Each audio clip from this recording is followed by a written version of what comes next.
and this is Alex. We're talking about stress today in part 4 of the Regenerate January series. So this podcast or video series is a pilot. We would love to have your feedback, which we are getting already, and it's all been by far on the whole really positive. But please do let us know if these podcasts and video clips are helping you. We have tried to keep the topics topical ones for the time of year, and also we've tried to condense it so they don't go on forever, because me and Alex, one thing that I can say about us, we can bloody well talk. So cracking straight on with today's subject, stress. So Alex, take it away. Yes.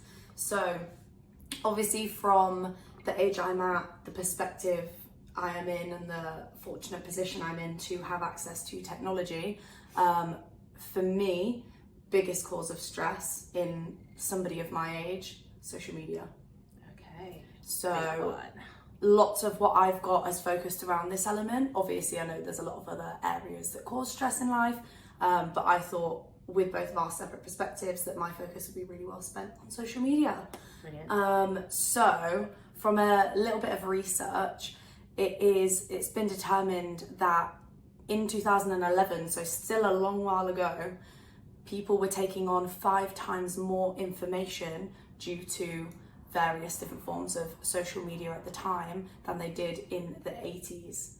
Wow. And obviously 2011 was quite a while ago now. Just consider, based off all the different things that we've got available now, how much bigger. I mean, you said the other week, didn't you? Yeah. How much more information. So basically we're taking on, in one single day, we are exposed to more information than we were in a lifetime. You know, going back to only 80 to 100 years, so it's massive, really. Massive.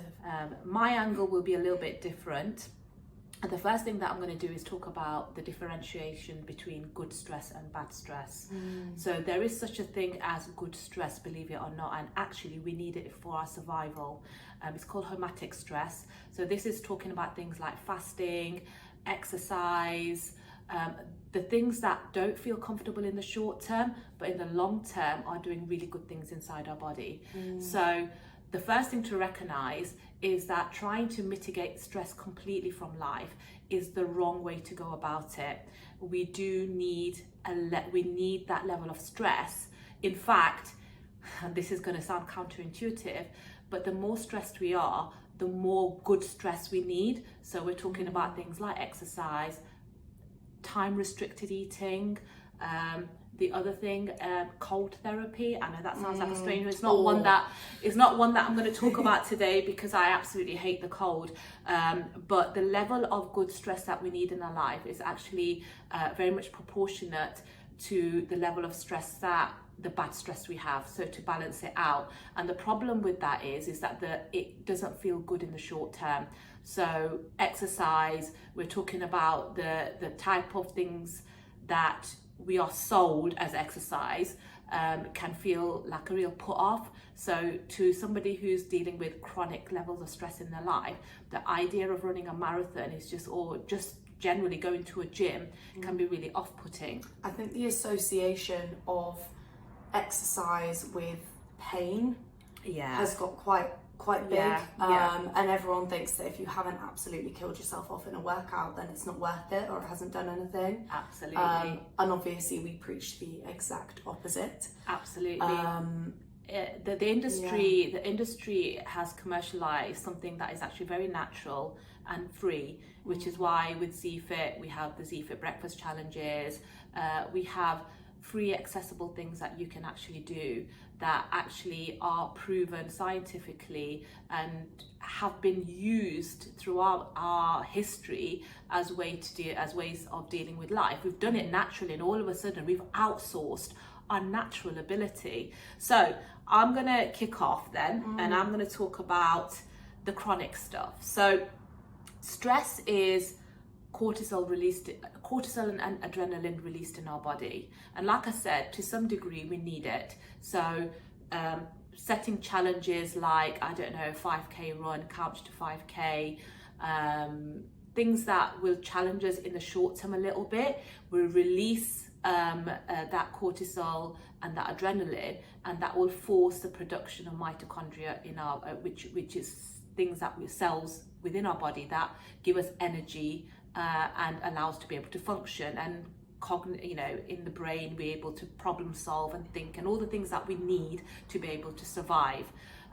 The problem is with a lot of us is that we've got an overwhelm of cortisol in our blood, and what that means is that we don't know when to put the brakes on.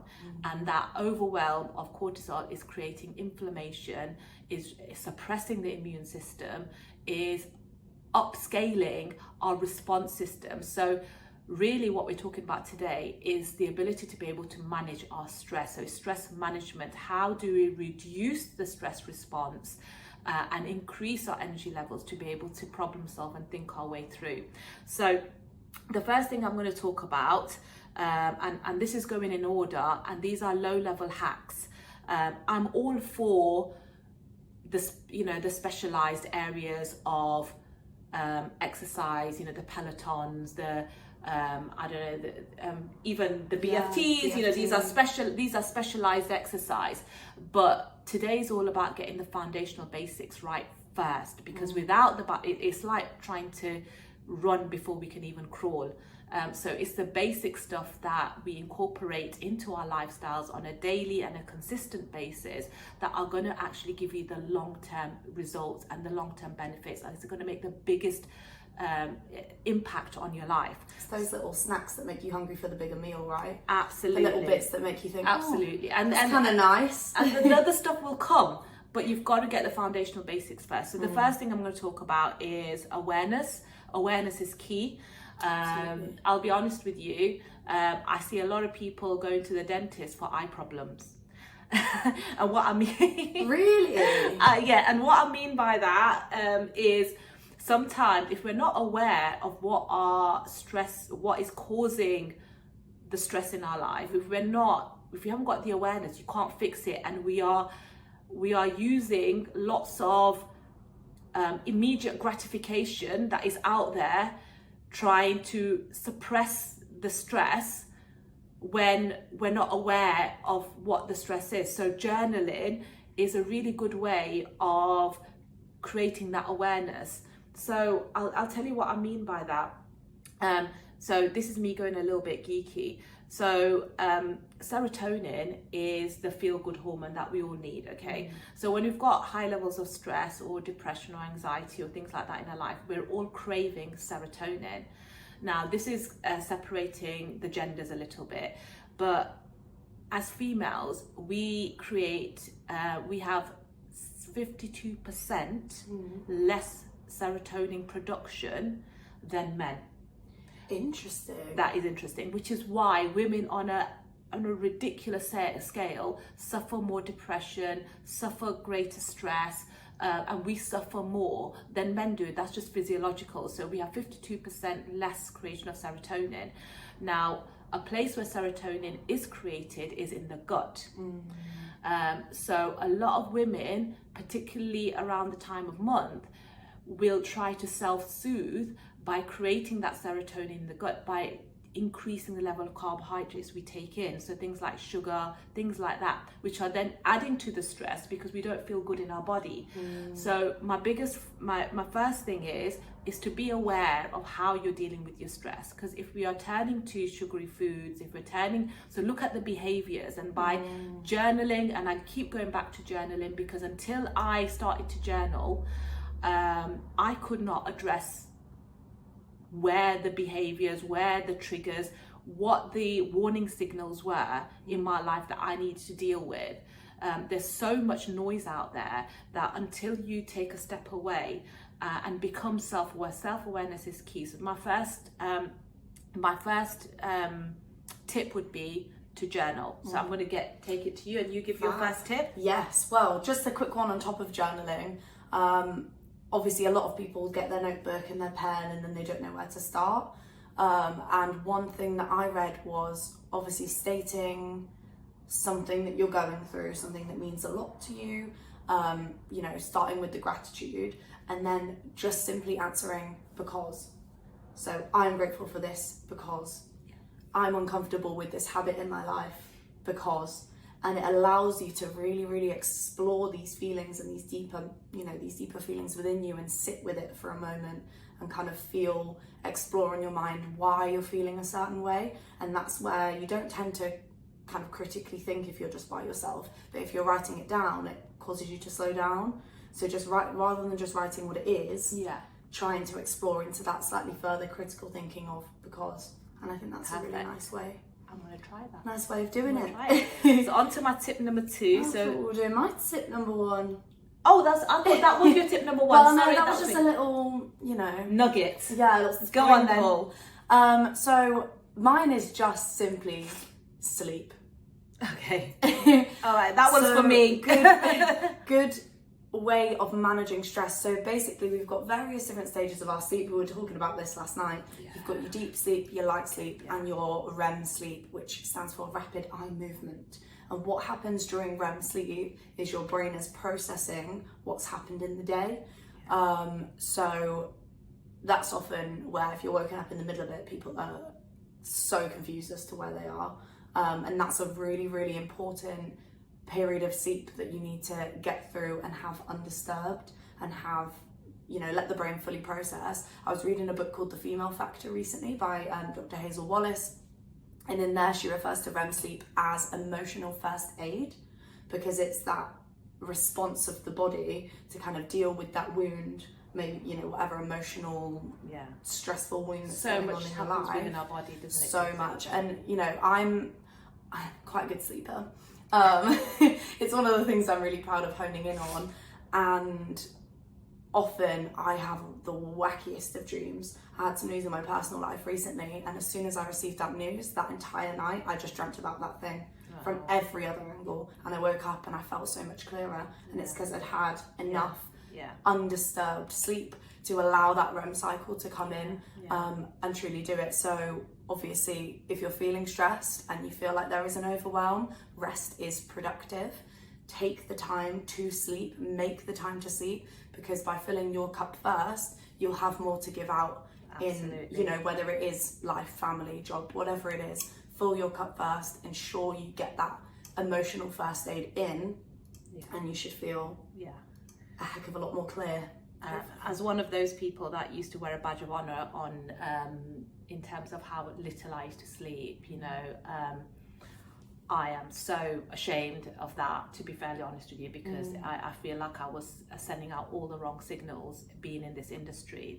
That's somehow something to be proud of. It's really not, because the damage that it's taken me a long time to be able to reverse. And I'm still on that journey now, and I've been quite honest about the fact that it's one of my biggest goals for this year, and you have to slow down in order for you to be able to speed up sometimes, and I am saying no to anything that is going to interrupt that particular goal, because for me my priority is and always will be my health, because like Alex said, without putting your own oxygen mask on first, you can't really help anybody else. So a really good one, and one that I have to say is probably not one of my fortes.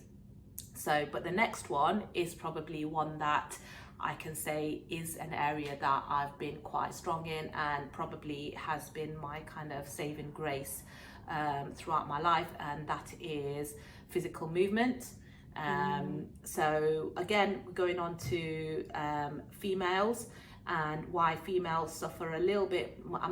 This is not about comparison, but as women, the whole point of this podcast or this series is our own lived experience and our own kind of lessons. We are both learning, and we're passing that learning on to you. So we're not experts, and I've said this before, and probably a good time for me to kind of mention again, if you do,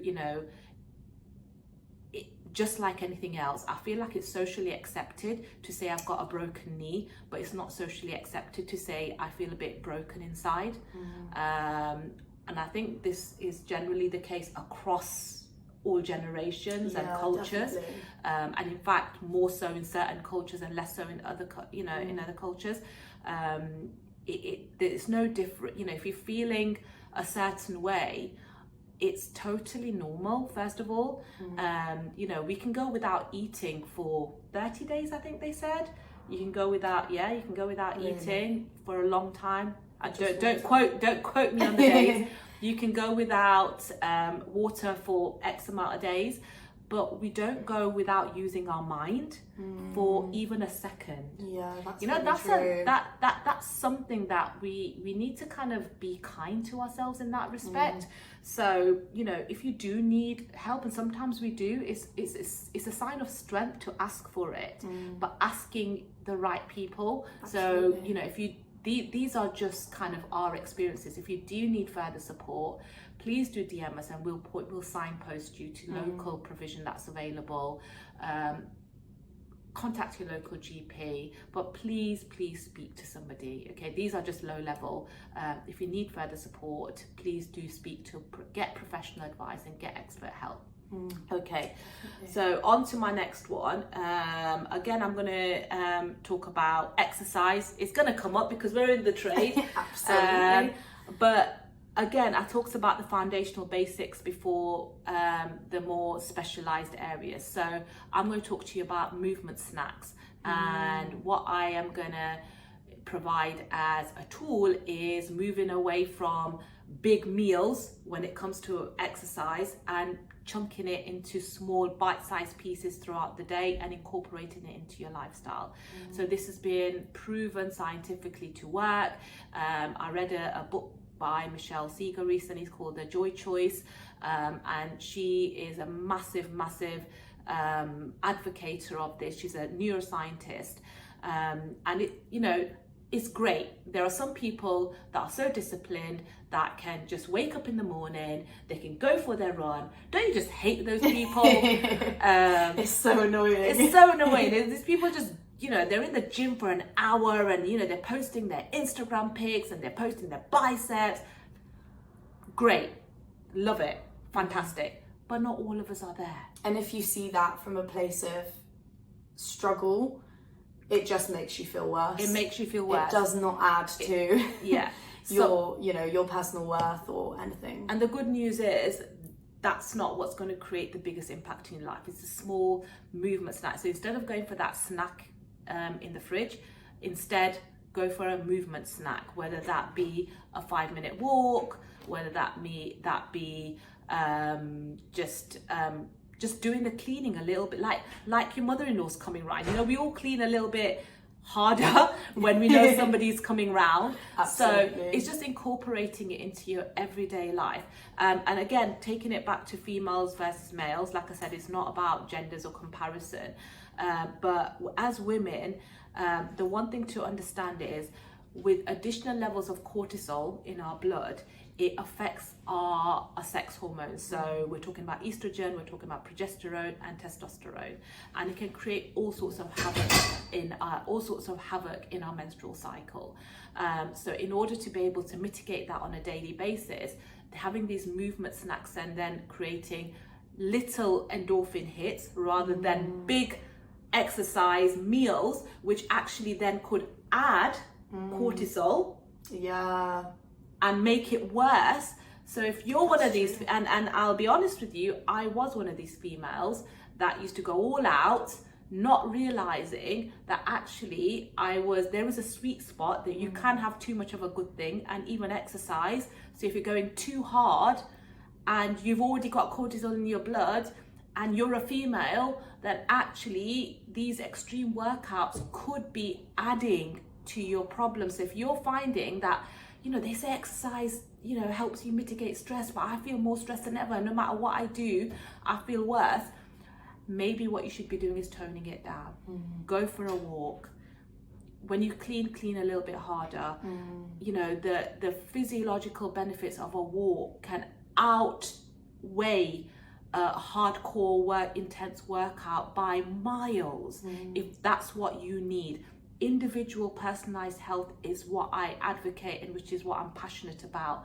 And this all goes back, again, I'm going to go back to awareness. This is why you need to journal in order to be able to get to that level of understanding, to think, well, actually, I'm exercising like crazy, but I'm not sleeping well. I still feel like crap. Something's not working here. It's about what you need and what you feel you need, as opposed to what people are telling you need to do, or what you need, or, you know, somebody who isn't in your situation, doesn't have the same lived experience as you, telling you that's what you should do. It's about the internal, like you say, the awareness. Turn inside first, figure out what you need, and do that without any sort of, you know, unapologetically do what's best for you. Absolutely. And this is why we have the Z-Fit Breakfast Challenge. So to those of you that don't know what the Z-Fit Breakfast Challenge is, we have a little group, and most people have coffee or tea or something in the morning. They have a regular habit. Everybody does it, whether it be brush your teeth or whatever it is. Whatever that regular habit is, I want you to think of this face or these two faces, and there's two particular exercises that are scientifically given as the only two that you need to have functional health throughout life, and that's the squat, the plank, or the press up. So there's modified and there's regressed and progressive methods of doing both. Whichever works in terms of yourself, do them whilst that activity is happening. So for example, while the kettle is brewing, my ladies are all doing either press ups, squats, a combination of both, whether it be dancing around you. It doesn't really matter really what it is. I mean, those are the two that I say. We've got 10 in our toolkit, so if you want to know more about that, please do DM me and I'll give you more information. And those 2 or 3 minutes in the morning, when your cortisol, when we wake up, that is when our cortisol level is at their max. So to get the good cortisol to kind of level up the bad in the morning is so critical and so beneficial, which is why I do that. But they're low level, they're called NEATs, so non-exercise, I can't remember what the thermostatics, I think that's what it is. Don't quote me on that, I'm not a scientist. Like I said, I'm not an expert, but they're non-exercise hacks. Okay, so it doesn't have to be a squat or a press up. It can be a walk, whatever it is, 2-3 minutes in the morning. That's it. It's a process called habit stacking. Habit stacking. So I've applied it in my life in terms of reading. I always used to read loads, and I've probably read 2 books in my adult life since I've not been younger. Me too. And my excuse was I don't have time. But I sit and I eat breakfast for 10 to 15 minutes every morning. So now, when I sit and I eat breakfast, I read my book instead of scrolling on my phone. And it's habit stacking in the sense of I'm going to sit there and eat that breakfast for 10-15 minutes regardless. So I might as well add another thing to it that doesn't feel like an extra stress on my life. Perfect. I use the word perfect, but that's exactly what the problem is. It's like if we can't do something perfectly, we don't do it at all. And what me and Alex are kind of proposing is the imperfect perfect. Okay, so just showing up in small amounts 1% regularly. Just do the 1%, whatever it is that you want to do. Yeah, absolutely. I was reading or listening to Dr. Chatterjee's book. Oh yeah. I can't remember which one, but I remember him saying he would go to the gym for 20 minutes every morning, and his colleagues would laugh at him and be like, why do you go for only 20 minutes? What's the point? And he was like, well, the alternative is I don't go. So that 20 minutes that I do something is better than nothing. Yeah, absolutely. And the alternative of, not having the time and only going once or twice a week for an hour, you actually stack up more time by doing little bouts throughout the week, and overall is obviously going to have a lot better of an effect, because each time you do that, you get that rush, the good hormones, the good stress more frequently than you would had you stuck to this perfect 1 hour workout that you don't realistically have time to fit into your life. Perfect. So on to your tip number 2. Amazing. So my next one is just creating a list of things that you find help you manage your stress. So that can be 3 things, 5 things, 10 things that you do to enjoy. For me, it's all stuff based off technology, because hands up, I have an addiction to my phone. I truly am. It's never a moment where it's not in my hand, and it's part and parcel of controlling the volume with my phone at work. It's coming home and catching up with the day. It's so convenient, everything you need in that one space, and it's very easy to get addicted. So finding things throughout my day that help me remove myself from that, practicing what I preach. So for me, my things are knitting. I love knitting. I've knitted a few jumpers in my time. Really? I've knitted a Kermit the Frog jumper. Have you? Yeah, it's amazing. Wow, I want to see this. It's so garish that I don't wear it. But yeah, I love knitting. I've knitted quite a few jumpers, and that's one of those tasks where it gives you quiet and clarity within your day, and then your brain can start to process those extra things in the background, and obviously we're removing the amount of information that comes in. It's a nice repetitive task. Also jigsaw puzzles. Crazy about jigsaw puzzles. I love them because you can put on a little bit of music, you can do it with somebody and have a chat, and it's focused time where your attention is on one thing for a long period of time, which obviously is the exact opposite of being on the phone where it's just constant information.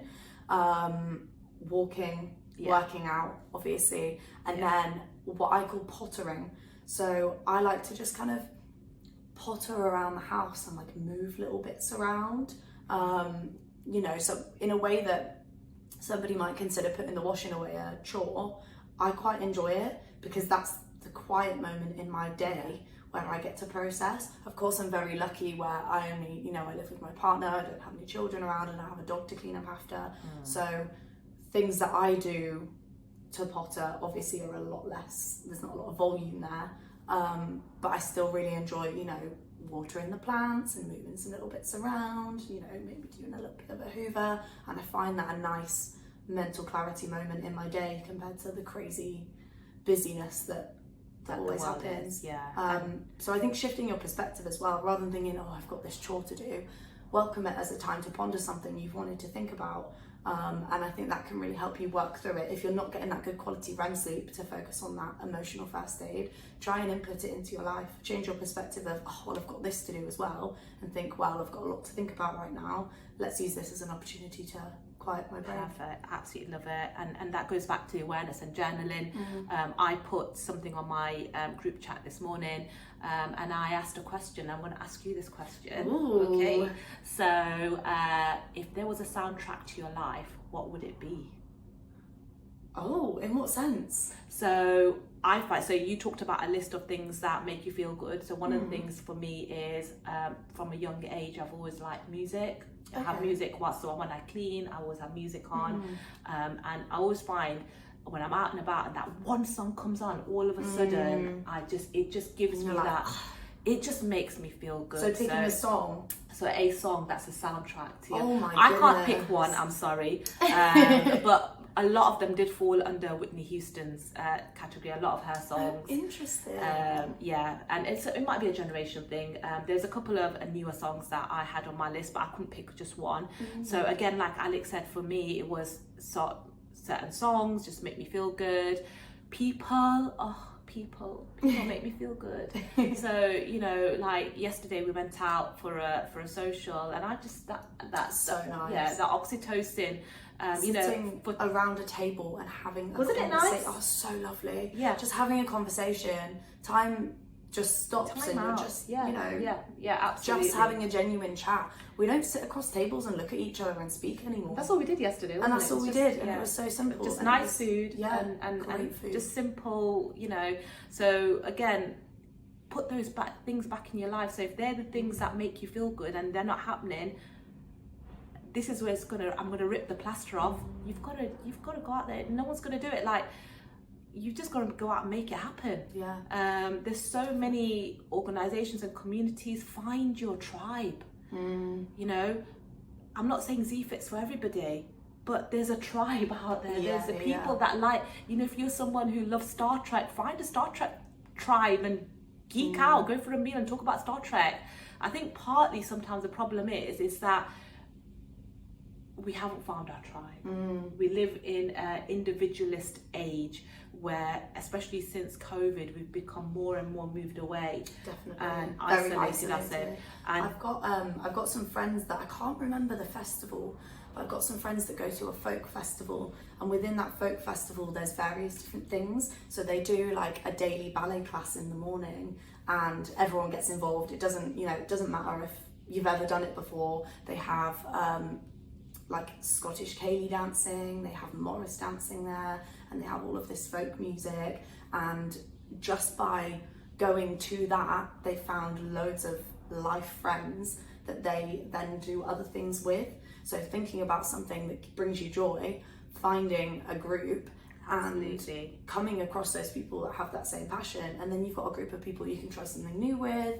Absolutely. And it just goes from there. Like, it just keeps, it kind of takes you away from it's not just me. Sometimes you feel a certain Absolutely. way and we think we're the only ones, and that's why I've moved away from the kind of commercial fitness sector to a social fitness group, because I recognize that connection and community far more important than how well you squat and how many press-ups and bloody burpees you can do. The benefits you get from coming to ZFit are far out, it's not about that, which is why, yes, you'll get all of that within a session, but I do disguise it. So, women that leave my session, I'm giving away a secret here, won't know that they'll have done about 55 squats. I'll have done the background work, but the way that I deliver the sessions, you won't know it, because that's not what I emphasize. It's more about the connection and the community, and that's what it really is all about. But perfect. Yeah, we're social creatures at the end of the day. We are. When we were cavemen, we all lived in large groups. I know, we forget together. Absolutely. You wouldn't be able to survive in isolation. We just back in the can't do cavemen it. days, and we're just an Don't do evolved version of that. Yeah, absolutely. So the next one's going to be a really quick one from me, because to be honest with you, this kind of deserves a whole 2-3 hours. So I'm going to say it really quickly and very succinctly, because we've mentioned it on other podcasts and it's a running theme throughout. Stress, I think I've already said this, but stress spelt backwards is desserts. We, especially females, we have got a predisposition to self-soothe and make ourselves and mitigate the chronic stress through our stomach. What we eat can actually increase the level of inflammation, brain fog. They say that the gut is actually the first brain, not the second brain. So sometimes the things that give us instant gratification, make us feel better in the moment, aren't good for us long term. And the things that don't feel good in the moment, for example, eating the veg, and they don't feel as good and they don't give us that immediate gratification that we need, but long-term benefits of doing that. And I'm just going to rip the plaster off in terms of, but absolutely, you can make those things taste good. I mean, no one said that healthy food or good food doesn't have to taste good. And I've said this before as well, rather than taking things out, add things into your diet. But the number one cause of chronic stress through our gut is sugar. I'm sorry, and processed foods. So I'm going to keep this really short and sweet, but if you want to manage your stress, if you're facing overwhelming stress and you're using and your diet is predominantly made of processed foods and sugary foods, that could be adding to your level of stress. And again, it all goes back to awareness, and journaling is to first of all own it and to say, look, this is how I'm dealing with it. How can I make this better? So rather than going to the extremes, if for example you've got a highly processed diet and a lot of sugary foods, then just again, like we spoke on previous podcasts, is what's one thing that you could do? Just one thing. Keep everything else the same, but what's one thing that you could do today? We've all got one thing that we could do. I had the worst diet on the planet. I'll be honest with you. I could drink a whole bottle of Coke in one meal. I used to buy, coming home from school, I used to buy a chocolate bar and just sit and eat the whole thing. Absolutely. In one go. Wouldn't dream of that now. No. Enjoy it, have a little bit. Yeah, but absolutely. I had moderation. to do this moderation. So the first thing I did, because I've got an addiction to sweet stuff, that's my thing. That's how I dealt with my stress when I was younger, sweets and chocolates. So the first thing I did was fruit. I made sure I had fruit in my house, and I made sure I didn't have any chocolates in my house. If it's not there, I'm not going to eat it. As much as I used to have to force myself to eat the fruit first, now it's become quite, and I really enjoy it. I kind of experiment with it. I even make desserts out of fruit. So, what's one thing that you could do? Maybe finding something that's an easy step as well. Easy steps. So dried pineapple or papaya. Yeah. Very similar to some sort of kind of jelly sweet. They have a very similar texture, taste very similar, and it's a nice way of kind of bringing yourself slowly in manageable steps to absolutely a place that's easier to. And on that note, the Z-Fit Nutella substitute. Oh yeah. So that was because I could sit, I'm not joking, I could sit there, if I've had a really stressful day, I could sit there and with my finger just go through a whole jar of Nutella, and I absolutely... Me and my mum used to do it. Yeah, we've all did, come on. With a spoon. Relationship breakdown, if your relationship's broken down, broken heart, the best kind of cue to that was a jar of Nutella, ice cream, a movie or music, like a really good movie like Bodyguard or something. Like that was my solution. And to be honest with you, it's clearly not worked. Yeah. But I can't think of a life without, life is to be enjoyed, and food is a source of enjoyment. We show so much love through our food, and I hated the idea of giving up something that I loved. But I also know that I'd struggle just to have like a spoon of Nutella. They say everything in moderation, but I know me, I can't stop at one, so I needed an alternative, and then I created one. So it's just a combination of peanut butter, which I love, cocoa, and honey, and there you go. Now I enjoy that on a regular basis, and because it's not feast and famine, I can actually, and because it's good for me, I can stop because my body's not malnourished. We live in a day and age where we're overfed but malnourished, which is creating all sorts of havoc in the life. They say what the body craves is what you're actually needing. Yeah. So obviously in terms of diet, everyone's decisions are their own. I was vegetarian for a very, very long time. And then whilst I was in my dance degree, the level of physical intensity was demanding more from my diet than what I was giving it, and I was doing my best, but for me vegetarianism just wasn't working at that point due to the physical output that was happening due to my degree. So I started to introduce salmon, and I craved salmon for every meal for weeks, so I ate it. And the energy, the texture and the brightness of my skin, just everything was completely different. It was so much better, my mental clarity, because my body I kept craving it, and I was like, I can't keep ignoring this craving. And they say what you crave is what your body's lacking. Obviously sugar cravings is different, but in terms of actual like foods, sometimes just sitting with it and listening to what your body needs, thinking of going back to awareness and journaling. Exactly. Keep going back to things that tend to come up, because for me that was salmon and my body needed it, and then it had completely changed. And I remember that feeling, and I always go back to that when there's something that I'm particularly craving. For me, around a certain part of my menstrual cycle, steak. If I'm like really craving steak, I know what point of my menstrual cycle I'm at, because my body's demanding the iron, and it knows the food that provides the iron that my body craves. It's amazing, isn't it? So interesting. Yeah. On to your next step. I'm out. You're right. Okay. So I've got a final one then. Okay, so this is again me going a little bit geeky. So mitochondria is your energy cells in your body. That's what creates the energy. For women, did you know? So in our ovaries, per cell, there are 100,000 mitochondria. Wow. Compare that to the liver, which has 2,000, heart, which has 5,000, and the brain, which has, from what I remember, 15,000. So that's massive. What that means as females, so what the mitochondria do, as well as the energy production, it also makes us aware of danger, so what's safe and what's not. So as females, there's a reason why we're so attuned to our environment, because within our ovaries we create a lot of we just have got a greater awareness, so we detect things, and sometimes the dangers aren't really there. So that's the difference between the parasympathetic, which is a rest and digest nervous system, and the survival mode, which is a kind of a flight or fright response that we have. So as females, we tend to go into the flight or fright response, which is especially around the time of month, menstrual cycle. There's a real reason for that. It's a completely normal response. So women, you're not crazy. There's nothing wrong with you. It's just your body.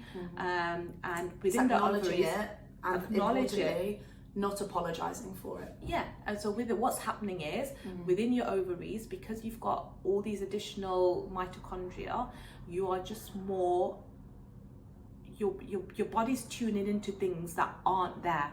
And in order to be able to get yourself out of this flight or fright response into what we call a rest and digest, stay in place system, so you are able to reduce your stress response, because we are responding to stress that isn't there, and emotionally regulate, so bring that back to normal.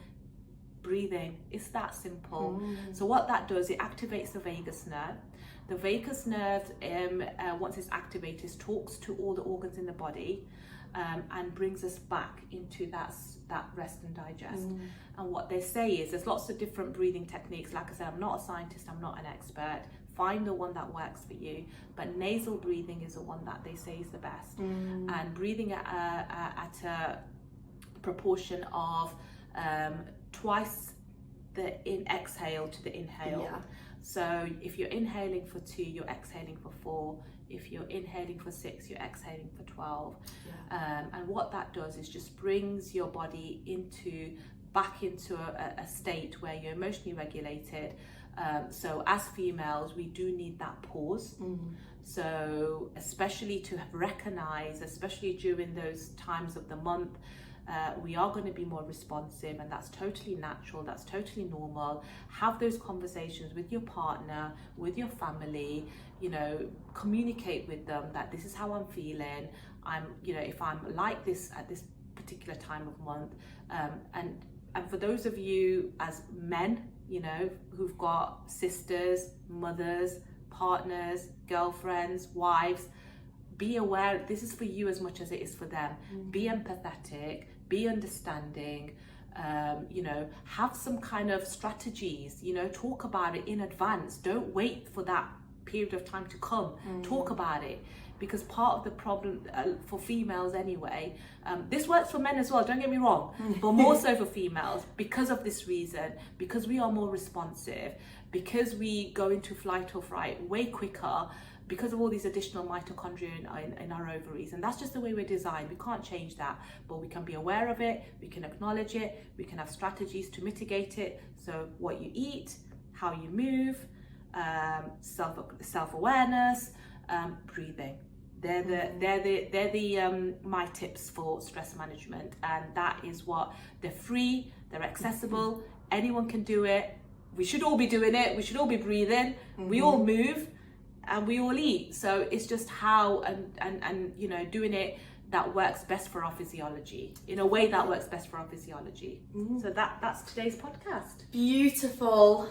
I think Enjoyed so. that. And that concludes the 4-part series. So listen, what did you think?